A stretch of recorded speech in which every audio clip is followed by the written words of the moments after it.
ये मेरी कौम, ये गौर से सुन लो, क्योंकि मैं जो आगे आपको बताने जा रहा हूं, हमने कैसे मुकम्मल तौर पे हकीकी आजादी हासिल करनी है।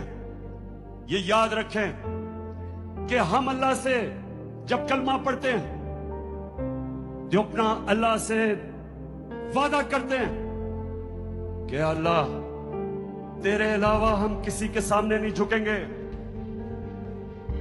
इसको सब समझ जाओ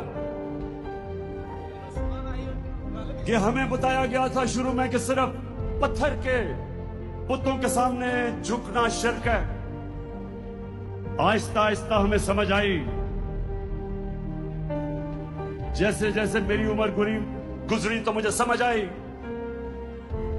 कि जब भी अपने जमीर का हक सौदा करते हो और राय हक से हटते हो और किसी भी झूठे खुदा के सामने झुकते हो,